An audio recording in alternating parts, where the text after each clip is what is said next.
রোদ মিলিয়ে জীবনটা যেন একবারে হেল হয়ে যাচ্ছে। যাই হোক, চলো আজকে বেরিয়ে পড়েছিলাম ভিডিও শ্যুটের জন্য। না, আমার ভিডিও শ্যুটের জন্য না, আমার ছেলের ভিডিও শ্যুটের জন্য। সবাই জানো তোমরা, ওর একটা চ্যানেল আছে। তো চলো, ভিডিও শ্যুট করতে করতে খুব খিদে পেয়ে গেছিলো, তাই পাশ থেকেই দোকান থেকে পরোটা কিনে ওখানে বসেই খেয়ে নিলাম প্লাস্টিকে করেই। যেহেতু প্লেট কিছু ছিল না, এভাবে খেতেও কিন্তু বেশ মজা লাগে, তাই না? তো চলো, ভিডিও শ্যুট করতে করতে নিজেও একটু ঢং সং করে নিলাম। বেশ ভালোই লাগে অনেক দিন পর বেশ এরকমভাবে ঢং করতে। নিজের ভিডিও শ্যুটের জন্য আসতে ইচ্ছা করে না কোথাও, যেহেতু আমার মামামের ভিডিও শ্যুটের ব্যাপার, তাই জন্য আমার একটু বেরোতে হয়। আর তোমাদের সবার ভালোবাসায় আমার মামামের চ্যানেলটা অনেকটাই এগিয়ে গেছে। আর তোমরা আশা করি সবাই এভাবে আমার এই চ্যানেলটাতেও ভালোবাসা দেবে। যাই হোক, দেখো ওয়েদারটা কিন্তু খুব সুন্দর ছিল, দেখবার মতো। কেমন লাগছে বলো? এটা কিন্তু কোনো মলদ্বীপ ফলদ্বীপ না, এটা আমার বাড়ির সামনেই গঙ্গার ধারে। আর আকাশটা এত সুন্দর লাগছিল আজকে, মানে কি বলবো, বাড়ি যেতেই ইচ্ছা করছিল না। যেহেতু গাছতলায় বসেছিলাম, তাই জন্য আর বাড়ি যাওয়ার একটুও মন করছিল না। বাড়ি গেলেই সেই কাজ, একঘেয়ে জীবন। যাই হোক, বাড়ি তো যেতেই হবে। তো চলো, হয়ে গেছে ভিডিও শ্যুট সব কমপ্লিট হওয়ার পর এইবার মুখ বাঁধার পালা।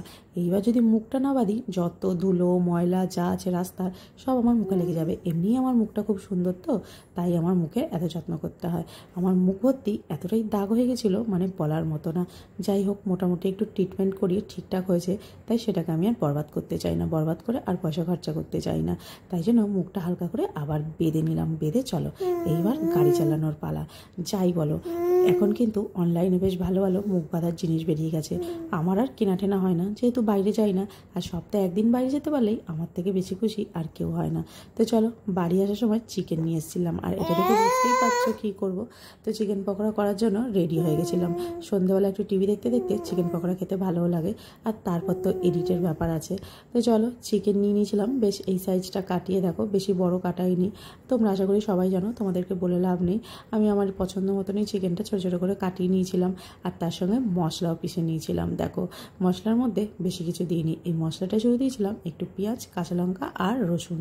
ব্যাস, মশলা আমার রেডি হয়ে গেল। মশলা রেডির পর এখানে বাটিতে করে বাটির মধ্যে মশলাটা ঢেলে নিলাম। মশলাটার সাথে দিয়ে দিয়েছি লঙ্কার গুঁড়ো, গরম মশলা, হলুদ গুঁড়ো, একটু বেকিং সোডা, সব মিলিয়ে একসাথে দিয়ে দিয়েছিলাম। এই ডিমটাও দিয়েছিলাম, দিয়ে ভালো করে এটাকে চামচ দিয়ে ফার্স্টে গুলতে গেছিলাম, দেখলাম না, এটা চামচের কাজ না, এটাতে আমার হাত লাগাতেই হবে, নাহলে হবে না পেস্ট ভালো মতো। চামচ দিয়ে হালকা হালকা করছিলাম, ঠিক মনের মতো হচ্ছিল না। তো চলো, হাত দিয়ে ভালো করে গুলে নিলাম। আর বেকিং সোডাটা তোমাদের আগেই বলেছিলাম, দিয়ে দিয়েছিলাম, আর একটু হালকা করে দিয়ে দিলাম, তখন মনে হচ্ছিলো কম হয়েছিল। তো দেখো, আমার চিকেন পকোড়া রেডি, পুরো লাল হয়ে গেছে। আর এই দেখো, দেখতেই পাচ্ছ, চিকেনগুলোকে আমি যখন ছাড়ছিলাম তখন ভাবছিলাম তোমাদেরকে ভিডিওটা বলবো, কিন্তু শেয়ার হয়নি। এটা বেশ ভালো করে গুলে টুলে ওর মধ্যে ছেড়ে দিয়েছিলাম কড়াইয়ে, দেখো। আর বেশ লাল লাল হয়ে যাওয়ার পর সুন্দর করে নামিয়ে নিয়েছিলাম। চিকেন পকোড়া রেডি করে তোমাদের সাথে ভিডিওটাও শেয়ার করে নিলাম তাড়াতাড়ি করে। আর খেতে কিন্তু খুব মজাদার হয়েছিল। চলো, নিজেই রান্না করে দাঁড়িয়ে আগে খেয়ে নিয়েছিলাম, তারপর কিন্তু সবাইকে সার্ভ করতে গেছিলাম, সেটা কিন্তু আর কাউকে বলিনি। সবাই জানে আমি টেস্ট করে নিই, লোককে সবাইকেই আগে টেস্ট করাচ্ছি। তো দেখো, একটু সসও দিয়ে দিয়েছিলাম সবাইকে সার্ভ করার সময়।